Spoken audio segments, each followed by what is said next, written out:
Eu espero que não vos aconteça aquilo que aconteceu a um homem que veio para uma conferência e foi estimulado a ser alguém comprometido, alguém que ama a sua esposa, que é cabeça de casal, que toma a iniciativa e obviamente ouviu essas mensagens, voltou para casa, passou numa florista, comprou um ramo de rosas e toca à porta para surpreender a sua esposa.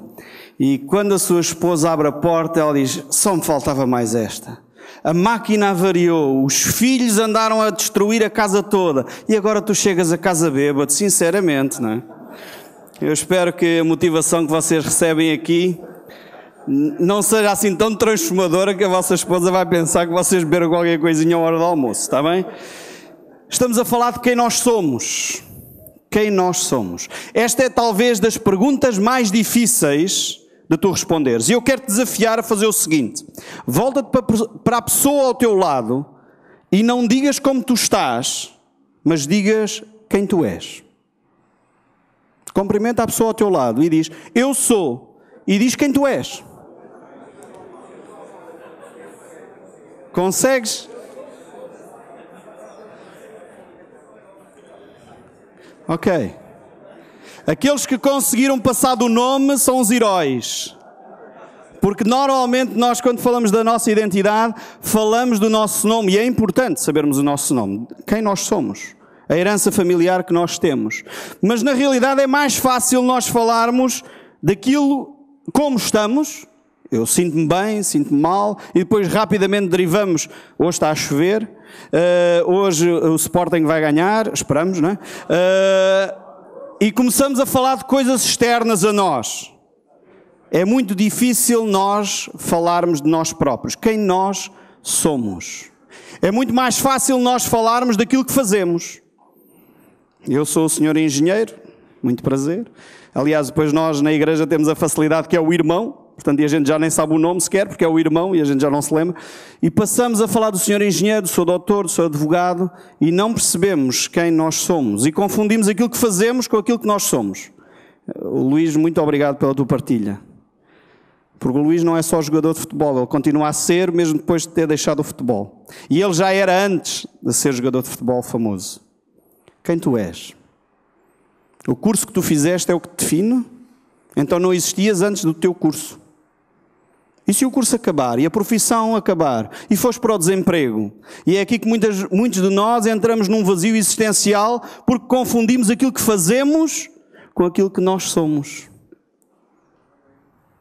Então eu gostaria de continuar a desafiar nesta reflexão e eu peço que possas passar o próximo slide, se faz favor, porque a nossa reflexão esta manhã é acerca de quem tu és. O Tom levou-nos numa perspectiva interessantíssima. Eu quando orava a pensar: Senhor, o que é que queres falar com os homens nesta manhã? Eu dizia: ok, Deus levou-me a um texto e achei interessante que Deus levou o Tom ao outro, lá bem no início das Escrituras, Gênesis capítulo 3, ao início e o princípio de todas as coisas. Mas quem tu és como pessoa? E eu gostaria que nós, muitas vezes, olhássemos para aquilo que nós somos através da perspectiva familiar. A primeira coisa que tu dizes, provavelmente, é o teu nome. Podes, se faz favor? E há algumas famílias que vão mais longe nisto e desenvolvem o seu brasão familiar. Então temos aqui duas famílias que desenvolveram o seu brasão familiar e depois temos aqueles que identificam ou que se identificam com os seus símbolos clubísticos. Onde é que eles andam? Ok, onde é que estão os benfiquistas? Oh, ai, coitadinhos, são tão fraquinhos. Hoje só vieram os sportinguistas. Os sportinguistas estão cá? Ok, são maioria, ok. Os portistas, alguns sobrevivem. São poucos e barulhentos, hein? Poucos e barulhentos. Qual é a tua identidade? Qual é o teu símbolo? Eu gostaria que tu fizesses o teu brasão. Aquilo que te define como pessoa. Então eu pedi a alguns amigos nossos aqui que pudessem distribuir estas folhas. Vão precisar de uma caneta. E eu vou-vos dar 5 minutos para poderem desenhar, aqueles que são artistas, desenhar o vosso brasão. Aquilo que vos identifica como pessoa. Aquilo que vos identifica como homem. O que é que define a ti que é diferente do outro? Então, qual é o teu brasão de família? Quais são os componentes na tua vida que fazem diferença naquilo que tu és como homem? Já ouvimos falar, o Tom, esta manhã, dos medos que nós temos. E um dos medos que nós temos é de nos expormos. Por isso Adão escondeu-se. Nós, como homens, precisamos de parar de nos esconder. Adão, o que caracterizou Adão e por isso levou a humanidade a cair, foi a passividade. E quantos de nós temos o hábito de dizer, o filho vem ter connosco, oh pai, preciso disto, vai ter com a tua mãe. Já aconteceu, não é? A tua mãe sabe. A passividade. E a passividade de Adão levou ao estado em que a humanidade está. Precisamos de homens, como dizia o Tom esta manhã, de coragem. Homens que assumem o seu papel, que sabem quem são e por isso fazem a diferença no que fazem. Então eu gostava de dar-vos 5 minutos para vocês poderem desenhar aí o vosso brasão. De uma forma simples, gráfica, que eu gostaria que tu levasses para casa não só ideias, mas levasses para casa alguma coisa que eu espero que te possa marcar para os próximos tempos. 5 minutos para tu desenhares aquilo que simboliza quem tu és, não aquilo que tu fazes. Quem tu és. Está bem? 5 minutos. E depois vou-vos dar tempo para 2 a 2 partilharem aquilo que tu desenhaste. Está bem? Depois o melhor desenho ganhará um prémio. Depois eu deixo o resto do prémio com o Abel para saber qual é o prémio que vou oferecer. Mas desenha aquilo que tu és. 5 minutos para definir a tua identidade, 5 minutos para poderes esboçar num brasão de família aquilo que seria o essencial do teu ser, o essencial da tua pessoa. Não precisa ser um desenho perfeito, a ideia não é essa. É só teres um símbolo daquilo que significa para ti quem tu és, o que mais demonstra, um símbolo que mais demonstra aquilo que tu és. Pode não ser só um símbolo. É interessante que Jesus Cristo, e é a personagem que eu gostaria de salientar esta tarde já, a pessoa de Jesus Cristo, porque é interessante que Jesus Cristo várias vezes ele disse eu sou. Eu sou. Eu sou o pão da vida. Eu sou a água viva. Eu sou o bom pastor. Eu sou a ressurreição e a vida. Eu sou o caminho, eu sou a verdade, eu sou a vida, eu sou a luz do mundo. Quem tu és? Jesus compreendia as suas várias vertentes, os seus vários papéis, os vários símbolos que o identificavam como pessoa. Ele conhecia a sua identidade, que a sua identidade não era terrena. A sua identidade estava vinculada aos céus e ao seu Pai. Identificas quais são os símbolos que te mais marcam quem és tu, se tivesses que dizer a alguém, quem és tu? Então eu pedia que 2 a 2 possas falar com o colega do teu lado, mostra o teu desenho e deixa depois ver o outro desenho, vamos reconhecer aqui os artistas e explica o teu desenho em 1 minuto, não precisas fazer uma palestra, 1 minuto para explicares à pessoa do teu lado o teu desenho, está bem? Se tu agora tens um brasão, agora pertences à família nobre. Tu agora és um nobre, está bem? Agora podes mandar fazer um escudo à semelhança daquela família Monteiro, da família Chaves, da família Rosa, da família Oliveira, que têm brasões de família. Tu agora tens o teu próprio brasão, aquilo que te define como pessoa, que te pode ajudar a relembrar qual é o teu cunho, a tua direção, os teus valores. Então o Tom já nos falou de algumas coisas que nos influenciam sobre a nossa identidade. Eu só vou tocar ao de leve porque não tenho tempo, mas podes passar o próximo slide, se faz um toquezinho. Então a minha herança familiar influencia aquilo que eu sou. Há um vídeo muito interessante que eu não sei se consegui reproduzir, de um vídeo que os jovens andam a ouvir muito em francês, Papa un thé, já ouviram esta música por aí? Se virem o vídeo é interessante. Porque aquela história em francês eu quis tentar traduzir para ver se toda a história era muito fiel, mas na realidade aquilo retrata a influência que os pais têm sobre os filhos. Aquilo só é interessante se virem o vídeo na internet, vejam, essa música é muito interessante sobre a influência que a família tem sobre nós. E em particular o papel do pai. Eu não sei se nós estamos conscientes que quando se olha para a sociedade, o papel do homem como pai na vida dos filhos é muito mais determinante do que o papel da mãe, por todo o respeito que temos às mães e a importância que elas têm na nossa família. Quando se analisa jovens que tiveram que ficar privados da sua mãe, a taxa de delinquência é muito menor quando eles estão a viver com o pai do que aquelas crianças que tiveram que ser privadas do pai e estão a viver com a sua mãe. Isto são factos. tu como homem tens um papel determinante na educação, no caminhar dos teus filhos, assim como o papel do teu pai teve sobre a tua vida. Então a herança familiar é um dos importantes aspectos que influenciam, podem não determinar, mas influenciam a nossa identidade. Eu achei interessante quando estava a fazer o meu curso, um dos aspectos, uma das cadeiras que nós tínhamos era de aconselhamento e tínhamos que fazer o perfil que nós tínhamos como pessoas. E no final, a professora, a psicóloga que estava a analisar, ela olha para mim, depois de termos feito o inquérito, termos feito algumas aulas de aconselhamento, ela diz, mas Chaveiro, é muito curioso, porque o teu perfil não indicia em nada que és filho de alcoólico. Eu disse, mas eu sou, o meu pai era um alcoólico convicto, ia à taberna todos os dias, portanto ele treinava mesmo aquilo a sério, mas pela graça de Deus sou o que sou. Se não tenho essa influência, é pura graça de Cristo sobre mim. Então a família influencia, mas não determina quem tu és. Não és refém daquilo que é a tua história familiar. Tu podes ser diferente em Cristo Jesus. Então, outro aspecto que influencia, eu vou passar rapidamente sobre isto, podes, mais um slide. Obviamente a minha genética. Às vezes nós pensamos que somos ilhas, mas não, nós recebemos uma herança genética dos nossos familiares, a nossa massa muscular, a nossa capacidade para as artes, a nossa tom de voz até. Pode ter influência, obviamente treina-se muitas destas coisas. Trabalha-se muitas destas coisas. Mas como diziam, a Picasso dizia isso, ou atribuem pelo menos a Picasso esta expressão, que é 90% de esforço, ou aliás, 90% de transpiração, 10% de inspiração. Então tudo na vida tem muito componente de transpiração, trabalho árduo, treinamento, mas há um componente inato. Eu posso desejar muito desenhar, mas se eu não tenho ali alguma vertente para as artes, por muito esforço que eu tenha, aquilo nunca vai ficar tão bom como alguém que já tem uma inclinação natural para as artes. Mas é preciso trabalhar. A genética influencia. Obviamente o meu temperamento, que é alguma coisa também inata, que é diferente da minha personalidade. A minha personalidade é a conjugação entre o meu temperamento e o meu caráter. O caráter é treinado, trabalhado pelos valores, pela forma como os meus pais me influenciaram, a sociedade me influenciou. O meu temperamento eu nasço com ele.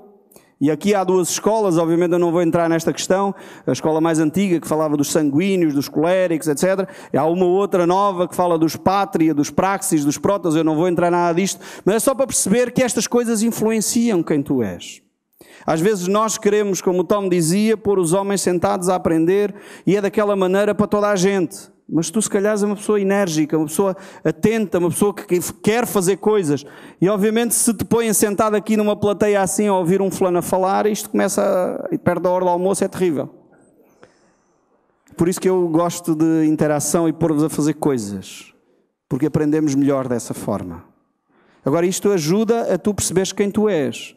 As características como tu abordas as situações depende muito do teu temperamento inato, aquilo que vem lá de trás. O teu caráter, obviamente, é trabalhado e treinado.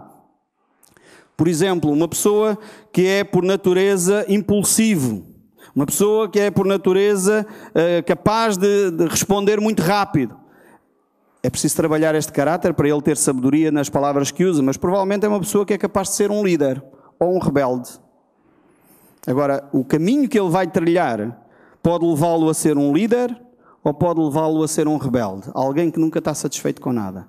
Isto é o temperamento. O caráter vai ajudar a moldar esta pessoa para aquilo que ele é. Qual é a sua identidade no futuro? Outras influências que nós temos, se faz favor mais à frente, o ambiente social, onde nós viemos, mesmo o ambiente socioeconómico, as possibilidades que nós tivemos na vida, ou a falta delas. Porque às vezes determinadas faltas que nós temos engenham ou aguçam o engenho, não é? A falta de recursos fez com que dali da família de uma bola passasse a ser o brinquedo mais interessante e saíram vários atletas importantes para o nosso país até. Às vezes é necessário passar por privações e isso vai influenciar quem eu sou hoje. Não desvalorizemos até as privações que nós passamos. Porque elas vão influenciar aquilo que eu sou. Uma das coisas que me influenciou, por exemplo, o facto do meu pai ser alcoólico, haver violência doméstica, fazia com que eu me isolasse. Obviamente eu não queria viver aquele cenário. Isolava-me lá no meu cantinho. E isso fez com que eu desenvolvesse alguns talentos para as artes. gosto de desenhar, gosto de escultura, gosto de pintura, porque obviamente eu passava horas sozinho. Apesar de sermos uma família grande, éramos 8 irmãos, mas não dava para fazer uma equipa de futebol, porque os mais velhos já estavam a trabalhar. E então, muitas vezes, passava muitas horas sozinho. Isso desenvolveu em mim uma inclinação para as artes. Então, as situações, muitas vezes até traumáticas, podem ser usadas por Deus para te levar a moldar e influenciar a tua identidade. Obviamente, a época em que eu nasci, hoje falamos do pós-modernismo. A maioria daqueles que aqui estão, avaliando pelos cabelos brancos, somos modernos. Não somos pós-modernos. Os pós-modernos, está ali o Daniel, está ali o Francisco, está ali mais 2 ou 3 que são os pós-modernos. A mentalidade deles é outra. A forma como eles abordam os problemas é outro. Isto influencia quem tu és. Os modernos, nós temos uma tendência para dizer a ciência disse, então é verdade. Está provado cientificamente. Isto para nós significa alguma coisa.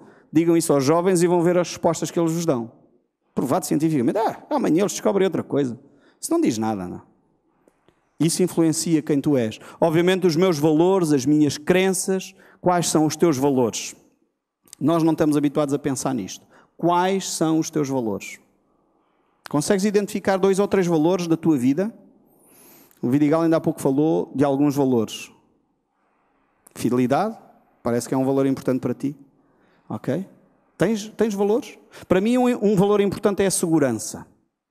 Eu vou-vos contar um episódio interessante. Durante anos a minha mulher diz: Paulo, fecha a porta do armário. Eu meto o pijama, tiro a camisa e a porta do guarda-roupa ficava aberta. Porque a minha é de correr, não é daquelas que ficavam ao meio do caminho. É de correr, ficava aberta. Porquê? Porque eu tenho 2 valores importantes: pragmatismo e segurança. O pragmatismo é: eu vou tirar o pijama, amanhã de manhã a porta já está aberta, é só lá meter a camisola na gaveta. Isto é simples, portanto, não percebo qual é a implicância da minha mulher, não é? Em querer que eu feche a porta do armário, que coisa. Até que um dia ela disse: sabes, Paulo, é que eu durante a noite eu vou à casa de banho, como tu sabes, levanto muitas vezes. E muitas vezes, para não te acordar, eu não acendo a luz, então vou tatear. Se me falta aqui eu caio. E ela já caiu, verdade? E ela já caiu. Eu pensei: segurança. Não precisou dizer mais nada. Fecha a porta todos os dias. Porquê? Porque eu tenho o valor segurança como um valor importante. Quais são os teus valores? O que é que define a tua forma de agir? Porque se nós não percebemos quais são os nossos valores, nós pensamos que somos aquilo que fazemos. Podes mostrar o próximo slide, se faz favor? E isto é aquilo que acontece com cada um de nós. Nós olhamos para os comportamentos, nós olhamos para o que fazemos e pensamos: eu sou empregado de escritório, eu sou canalizador, eu sou futebolista, eu sou... És ou fazes? São os teus comportamentos que definem quem tu és? Ou aquilo que tu és leva-te a fazer coisas que deixam marcas muito para além daquilo que tu estás a fazer? Obviamente há uma nova maneira de abordar a psicologia, este grupo de programação neurolinguística. Eles definem esta pirâmide muito interessante, eu não vou também gastar muito tempo nisto, mas é só para dizer que eles definem alguns graus de influência onde nós queremos, onde nos movemos, onde agimos com pessoas.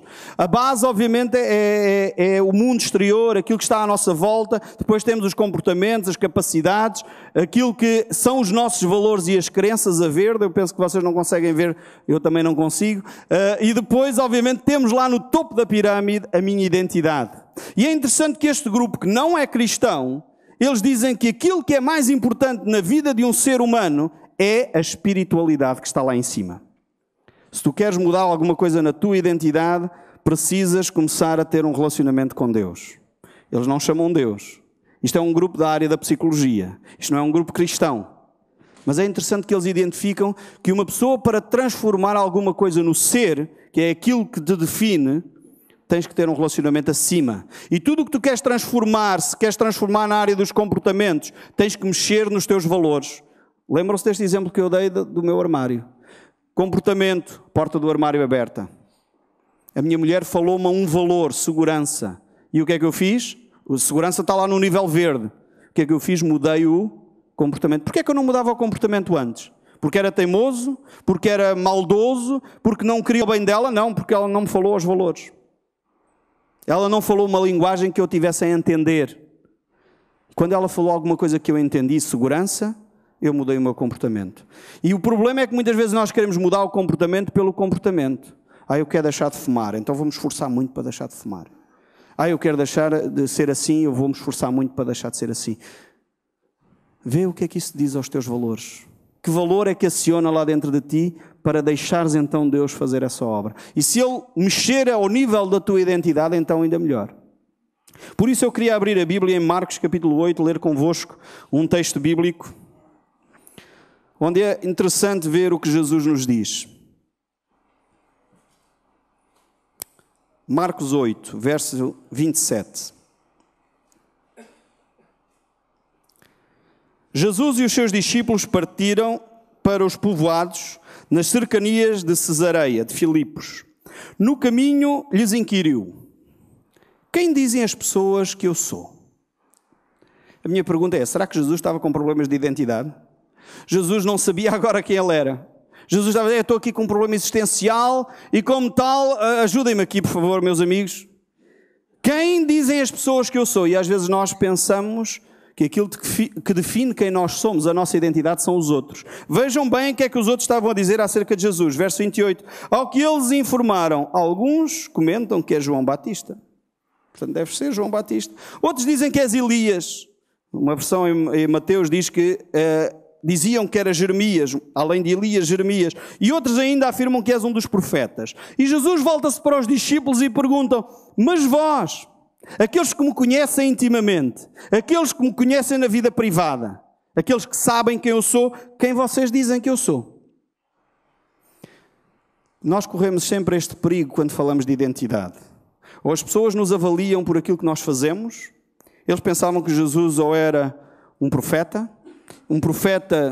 bastante influente, como João Batista ou Elias, ou então Jesus pergunta: quem vocês dizem que eu sou? Vocês que me conhecem na minha vida privada, vocês que me conhecem quando eu estou a comer, vocês que me conhecem quando eu estou descontraído, vocês que me conhecem quando eu estou como estou. E eles asseveraram, ou Pedro, antecipando-se aos outros, disse: tu és o Cristo. E Jesus, por sua vez, lhe respondeu que a ninguém divulgassem a seu respeito. Então passou Jesus a ensinar-lhes que era imperioso que o Filho do Homem fosse vítima de maus sofrimentos, que viesse a ser rejeitado pelos líderes religiosos, pelos chefes dos sacerdotes, pelos mestres da lei, e então fosse assassinado, para que depois de 3 dias ressuscitasse. E Jesus falou sobre este assunto de maneira clara. E agora vejam a reação de novo deste homem fantástico que era Pedro. Pedro tinha acabado de fazer uma declaração tremenda: Jesus, eu conheço quem tu és. A tua identidade está vinculada a Deus. Tu és o ungido de Deus, o enviado dos céus. Não há nada que me possa baralhar quanto a quem tu és. E Jesus começa a dizer o que lhe iria acontecer. Só que Pedro tinha uma formatação acerca de quem Deus deveria ser, quem Jesus Cristo deveria ser. Pedro tinha um padrão elaborado na sua cabeça, que o Messias seria aquele que restauraria o reino. E é interessante ver o capítulo 9 deste Evangelho de São Marcos, nós não iremos fazê-lo, em que a discussão entre os discípulos era quem é o maior dentre nós. Quem é que vai ser o braço direito e o braço esquerdo? O primeiro-ministro e o vice-primeiro-ministro, que agora temos esta figura em Portugal. Quem vai estar ao lado de Jesus? E Jesus diz: vocês ainda não perceberam nada. Ainda não perceberam que as circunstâncias não são elas que determinam quem tu és. O sofrimento não determina quem tu és. As circunstâncias difíceis e adversas são simplesmente o processo pelos quais tu vais revelar quem tu és. Por isso ele fala-lhes do sofrimento e não dos sucessos. Fala-lhes que iria ser escarnecido, rejeitado. E o problema é quando nós somos muitas vezes escarnecidos e rejeitados, nós pomos em causa aquilo que nós somos. E Jesus diz a Pedro: Pedro, tu ainda não entendeste que a minha identidade não é afetada pelas circunstâncias que eu vou viver, as circunstâncias difíceis. Porque aquilo que eu sou, eu sou. Parece que o Pai tinha dito o mesmo a Moisés. Aquilo que eu sou, eu sou. Quando me perguntarem quem tu és, eu sou o que sou. Mas Pedro, como tinha recebido uma revelação de Deus, porque Jesus Cristo nos Evangelhos diz isto: Pedro, aquilo que quem te revelou esta verdade foi Deus. E eu acho que Pedro deve ter começado a sentir assim uma certa vaidade. Assim, uau, eu e Deus, sou assim um daqueles tocato lá. Eu e Deus temos aqui uma relação Portanto, Jesus, tu estás a falar de sofrimentos, isso é pensamento negativo. Arreda já isso. Tens que pensar positivo. Nós vamos vencer. Isto vai ser uma vitória. E Pedro dá assim uma volta ao abraço de Jesus. Oh, Jesus, anda cá. Eu tenho que explicar aqui umas coisas que eu acho que não estás a perceber. Tu acabei de dizer que tu és o Cristo, o Filho do Deus vivo. E tu agora estás a falar de sofrimento, desgraça, morte, rejeição. Qual foi a resposta de Jesus a Pedro? Arreda, Satanás. Aquilo que tu cogitas não é de Deus, é dos homens. Tu te estás a olhar para as questões da identidade pela perspectiva errada. As minhas circunstâncias não determinam quem eu sou. Aquilo que eu sou, eu sou. E Jesus teve que repreender a Pedro, arreda Satanás, pois não estás a pensar a obra de Deus, mas sim nas ambições humanas. Estás a pensar em ser o meu braço direito, estás a pensar em projeção, estás a pensar em vaidades. E nós, como seres humanos, temos dois grandes processos. Até aos 40 anos, a maioria das pessoas que têm dos 0 aos 40 anos pensam em sucesso. Quem está aqui com menos de 40, podem só levantar, menos de 40, ok. Estes aqui estão a pensar em sucesso. Alcançar uma vida profissional, não é errado, atenção, alcançar uma vida profissional estável, alcançar mais sucesso profissional, alcançar mais este objetivo, fazer mais esta formação. E depois temos os outros com mais de 40 anos, onde é que eles andam? Ok, estes já passaram essa ilusão, portanto já estão desiludidos, e ficar desiludido é bom. Portanto, ser desiludido é bom porque tu perdes as ilusões e depois entras na crise chamada de meia-idade, que é aquele... Alguém disse que a vida é como um jogo de futebol. Temos a primeira parte, que é a parte do sucesso, queremos ganhar, mas depois temos a realidade, é que o adversário também está lá e que marca golos. E nós depois temos o intervalo, que é a crise de meia-idade. A crise de meia-idade é o intervalo, onde o treinador chama à parte e diz, anda cá, anda cá. Eu preciso dizer, pá, tu fizeste isto mal, tens de corrigir aquilo. E quem está na crise de meia-idade está nestas perguntas. Onde é que eu errei? Onde é que eu acertei? O que é que foi de sucesso? O que é que foi de fracasso? O que é que eu posso tirar como lição? E depois entramos na segunda parte do jogo. E a segunda parte do jogo é significado, propósito. Qual é o propósito da minha vida? Eu ando aqui a fazer o que, afinal de contas? Eu já percebi que o sucesso tem o seu valor, mas não me leva a lado nenhum. E estas são as perguntas fundamentais da vida. Quem eu sou? Qual o meu significado e para onde eu vou? Sabes tu quem tu és? Entendes quem tu és? Muitas vezes, eu vou terminar porque eu teria mais coisas para dizer, mas podes só passar os slides só para eles ficarem, talvez para uma próxima conferência. Mas eu não quero alongar porque obviamente a hora já passou. E eu queria ficar dentro do tempo. Muitas vezes nós não percebemos quem nós somos porque confundimos a nossa identidade com o que nós fazemos. O contexto desta passagem, todo o capítulo 8, nos leva a esta reflexão. Jesus termina este capítulo 8 dizendo: aquele que não se nega a si próprio, não toma a sua cruz e não me segue, não é digno de mim. A tua identidade, se não está vinculada a Jesus Cristo, se não percebes que há um antes de Cristo, não é só na história que divide antes de Cristo e depois de Cristo. A tua história pessoal tem que haver um antes de Cristo e um depois de Cristo. Se não há um antes de Cristo na tua vida, e algumas das características que eu tenho como um antes de Cristo, podes passar, se faz favor, para esse slide, eu quero levar-vos para o fim. Podes avançar mais um ou dois aspectos? Eu não consigo ler daqui, ok, era o que eu calculava. Está muito longe. Mas não sei se alguns de vocês conseguem ler. Algumas características do antes de Cristo, eu não preciso ler porque algumas delas eu sei de cor, porque fui eu que fiz este slide já agora. A minha autossuficiência. Isto é quando eu não tenho Cristo em mim. Por isso Jesus diz a certa altura: nega-te a ti mesmo. Ou seja, percebe que não está nas tuas mãos o controlar a vida. Não está nas tuas mãos controlar as situações. Agora, isto não é uma carta para a preguiça. Não me entendam mal. Mas a autossuficiência leva-nos para longe de Cristo. Leva-nos para longe de saber aquilo que nós somos na realidade. Quando eu estou em Cristo, eu sei qual é o meu valor. Quando eu estou em Cristo, eu sei quais são as minhas limitações. Quando eu estou em Cristo, eu sei quais são as minhas características positivas. Por isso eu posso ser como Jesus, manso e humilde. Quando eu sou sem Cristo, eu penso na minha autossuficiência, eu procuro defender a minha imagem, eu procuro defender a minha reputação, eu procuro demonstrar aos outros uma coisa que eu não sou, eu ponho as minhas máscaras à semelhança de Adão, que se cobriu com um avental de folhas de figueira. Eu acho que aquele homem não era lá bom da cabeça, porque já experimentaram agarrar uma folha de figueira. Ele deve ter ficado todo assado e não havia pó talco naquela altura, não é?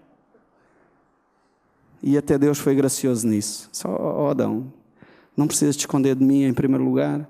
Em segundo lugar, já que pecaste, eu vou cuidar de ti. Vou sacrificar um animal. E dele vou fazer vestes confortáveis para que tu escondas realmente essa tua vergonha. E Deus tem sido gracioso connosco. Por isso Ele dá-nos uma nova identidade. Mas para isso nós precisamos morrer para nós próprios. Tomar a nossa cruz e segui-lo. Diz Jesus, venha a mim, e quem quiser, pois, salvar a sua vida. Quanto esforço nós fazemos para salvar a nossa vida? Para dar uma imagem daquilo que na realidade não somos. E o Daniel levantou aqui questões extremamente pertinentes, das quais nós fugimos. Como é que eu lido com a pornografia? Eu espero que o Daniel não tivesse a propor fazermos uma parada de homens em biquíni por aí. Eu acho que não era isso, pois não, Daniel? Mas como é que nós lidamos com os outdoors das mulheres em lingerie? É um problema para ti? Uma vez estava a falar com um pastor amigo meu e ele dizia, sabes, Paulo, o meu problema não é não gostar, o meu problema é gostar demais. Não é? O nosso problema é esse. Não tínhamos ilusões, é óbvio que nós sabemos que a santidade é o projeto de Deus para nós. Mas é difícil ou não? Ou só eu é que tenho essa dificuldade? Se calhar sou só eu. Estamos prontos a dizer, Senhor, por favor, crucifica o meu eu. Ele é demasiado forte. Eu preciso de morrer para mim mesmo, para que tu vivas em mim. E quando Cristo viver em mim, eu não tenho problemas com a minha identidade. Eu não preciso de me esconder. Porque Cristo é quem vive em mim. Sabes tu a tua identidade? Consegues tu identificar aquilo que tu és em Cristo Jesus? Eu tenho aqui uma série de características, não vou entrar nelas. Eu vou só para o fim, para um exemplo, para tu ver se tu realmente estás ou não a viver na identidade AC ou DC. Antes de Cristo ou depois de Cristo. Porque infelizmente eu vejo que muitos cristãos conhecem Jesus, mas continuam a viver com uma mentalidade como se não tivessem Jesus. Podes passar para creio que é o último slide mesmo. Podes avançar, mais. Portanto, isto haveria tudo, se tivéssemos tempo. Podes continuar, se faz favor, acho que ainda é o próximo. Não, ainda é o próximo, é este. Como é que tu reages? Pensa para ti. Como é que tu reages se alguém chegasse ao pé de ti e dissesse, afinal de contas, tu estás a mentir-me? Há aqui dois tipos de reação, antes de Cristo e depois de Cristo. Tu poderias dizer, se for antes de Cristo, mas quê? Estás-me a chamar mentiroso? Mas quem és tu para me chamar mentiroso? E começamos a defender-nos. Isto é a reação de quem não está crucificado com Cristo. É aqueles que precisam de se defender a sua imagem. O outro é talvez aquele que diz, sabes, olha, és capaz de ter razão, eu não me informei convenientemente, disse isso sem intenção, é verdade, não queria mentir, mas peço desculpa, menti. Ou então, se calhar até disse com intenção, porque infelizmente, eu penso que os cristãos às vezes também pecam, às vezes. E se calhar temos que dizer, olha, peço desculpa, menti mesmo. Isto é quando nós temos resolvidos interiormente, quando nós conseguimos dizer a minha identidade está em Cristo. Eu não preciso de me defender. Porque eu já estou morto com Cristo. Um morto não se defende. Qual é a tua identidade? Onde é que está vinculada a tua identidade? Qual é o teu valor como pessoa? É por aquilo que tu aparentas ser ou é por aquilo que tu és realmente? E o desafio de Cristo é que nós possamos morrer para nós próprios. Quanto mais nós morremos, quanto mais nós vivemos. E nós queremos experimentar a vida abundante que Jesus nos oferece. Porque Ele oferece vida abundante. Mas precisamos de um caminho, e esse caminho é o caminho da cruz. Enquanto negarmos o caminho da cruz, negamos o caminho da vida abundante que Deus tem para nos oferecer. Porque Ele quer colocar em ti o seu Espírito Santo. Isso é promessa dEle. Ele espera que tu vivas essa vida na sua plenitude. Sem receios e sem medos. Por isso recebemos esse amor, porque o amor lança fora o medo. Precisamos de ter essa vinculação estabelecida em Cristo Jesus. O teu valor não depende das circunstâncias. Não depende se tu estás empregado ou desempregado. O teu valor não depende do teu sucesso. O teu valor depende da tua relação com Deus. Por último, eu gostaria de terminar dando esta pequena ilustração. Temos aqui esta nota vale quanto? Conseguem ver daí? Não é falsa esta é verdadeira. Quanto é que é? 20 euros. Se eu dobrar, quanto é que ela vale? Se eu a machucar, quanto é que ela vale? Se eu mandar ao chão, quanto é que ela vale? E ela se desaparecer, quanto é que vale? Se eu pisar, quanto é que ela vale? Se eu a puser cá em cima, quanto é que ela vale?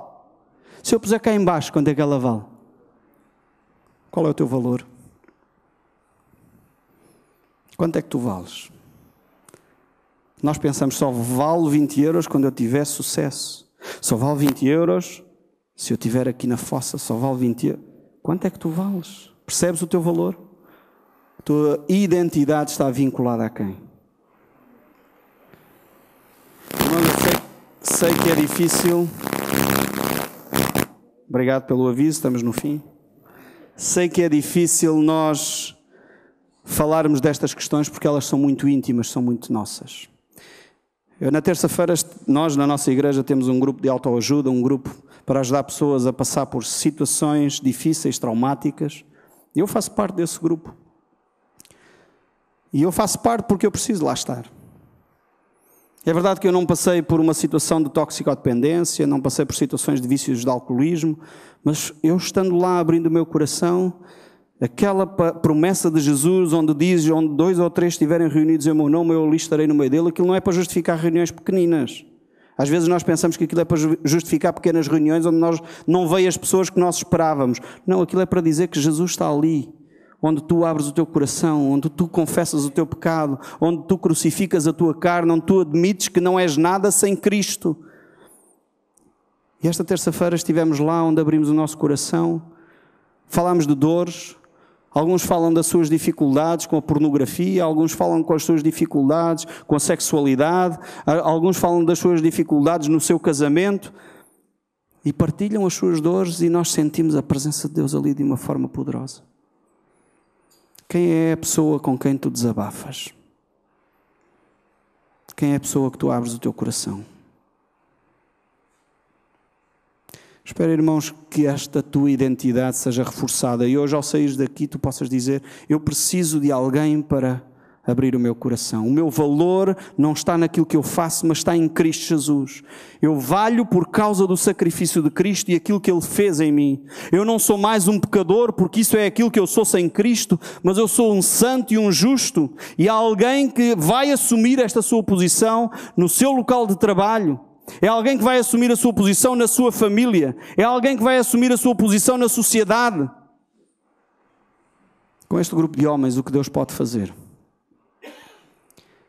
Nós lamentamos a sociedade onde estamos e aquilo que estamos a assistir, a corrupção a que estamos a ver, os meios políticos onde eles se movem, as mentiras que nos contam, os dinheiros públicos que desaparecem, o aumento de impostos que nunca chega, e nós vamos ficar passivos como Adão.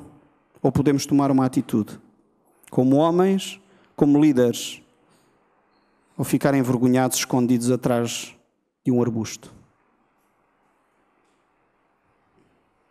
Estás pronto para assumir quem tu és em Cristo? Alguém que ama, mesmo quando não é amado. Alguém que dá o rosto quando és bofeteado. Alguém que perdoa. Alguém que bendiz aquele que lhe maldiz. Alguém que é capaz de caminhar uma segunda milha mesmo quando está cansado. Este é o nosso Mestre. Este é o nosso Senhor. Ele não teve problemas de identidade. Ele não teve dificuldades em lidar com as mulheres por causa da sua identidade. E às vezes nós pensamos que ser homem é alguma coisa que se opõe às mulheres. Não. Deus formou Adão e Eva para que ela fosse a sua auxiliadora, que estivesse como que diante dele. Nós nos afirmarmos como homem não é estarmos opostos às mulheres que desenvolvem ministério para Deus. Nós temos que identificar quem somos e agir de acordo com a identidade que Cristo tem colocado em ti. Eu queria propor, irmãos, que terminássemos com uma palavra de oração. Talvez Deus falou alguma coisa ao teu coração, essa é a minha esperança. Sinceramente, quando me convidam para estas conferências, a minha primeira reação é: eu não tenho nada a dizer, e não tenho, sou sincero, não tenho. O Paulo Chaveiro não tem nada para vos transmitir. Se Cristo não falar convosco, é inútil este tempo que passamos aqui. Estás pronto para ouvir Deus? Estás pronto para ouvir Cristo falar ao teu coração? Que ajustes precisas fazer em relação àquilo que Cristo falou contigo? Estás pronto para assumir a liderança da tua família? Estás pronto para ser alguém íntegro, capaz de ser um exemplo e um sal e luz desta terra? Deus e Pai, tem misericórdia de nós, Senhor, e que o Teu Espírito Santo fale aos nossos corações nesta tarde. Não queremos só ter aqui uma manhã onde viemos ouvir algumas coisas interessantes, onde passámos algum tempo em torno da Tua Palavra, sair daqui com estas sementes lançadas. Queremos só, ó Deus, somente que o nosso coração esteja pronto para receber estas sementes. Dar fruto a 30, a 60 e a 100. Que aquilo que Tu, ó Deus, esperas de nós, a identidade que Tu cravaste em nós, a Tua imagem e semelhança, o Teu amor derramado sobre os nossos corações, seja algo tão marcante, ó Deus, que a nossa vida é transformada, que a nossa família é transformada, o nosso local de trabalho é transformado, a nossa vizinhança é marcada por aquilo que nós somos como Teus filhos amados.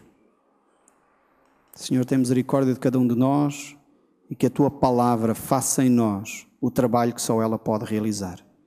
No nome precioso de Cristo Jesus. Amém.